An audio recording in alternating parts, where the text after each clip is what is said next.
Naku po, hindi lamang po nakakarimarim, kundi nakakasuka pa. Yun po palang laman ng USB ni Congressman Toby Chanco na kung saan ay gusto sana niyang ipalabas pero hinarang po nitong si Garen. Ayan. Bakit hinarang? Kasi po mayroon nakakasuka na mga pinaggagawa nila. Sabi ko nga po, nakakarimarim na nga yung mga ebidensya doon na tungkol doon sa flood control scandal na yan. Mayroon din po palang 6 scandal. Ay, yan yung sinasabi ko. Ganito kabababoy itong mga animal na ito. Yan.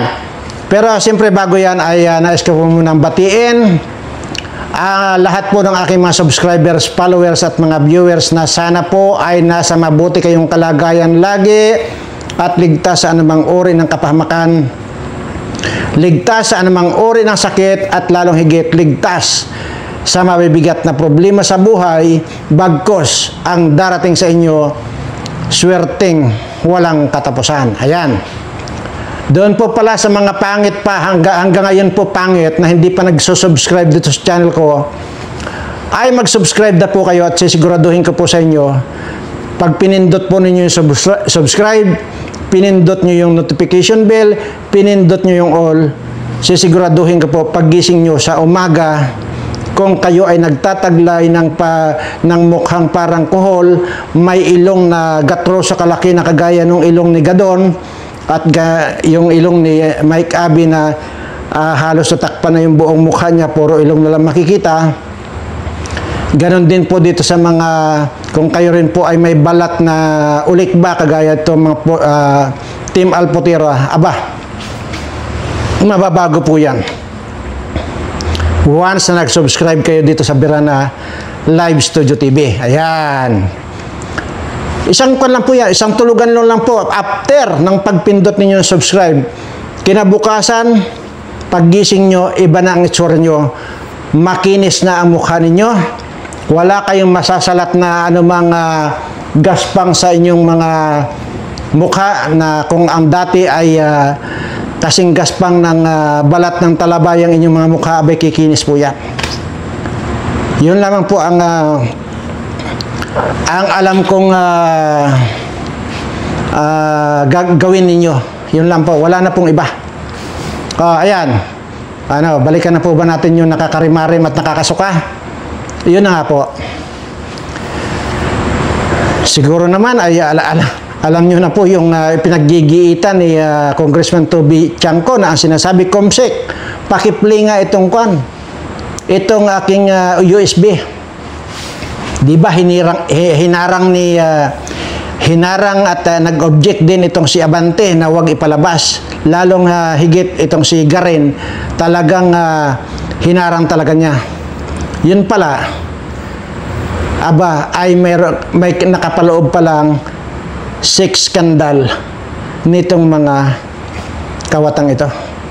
Kaya naman pala, ganun na lang yung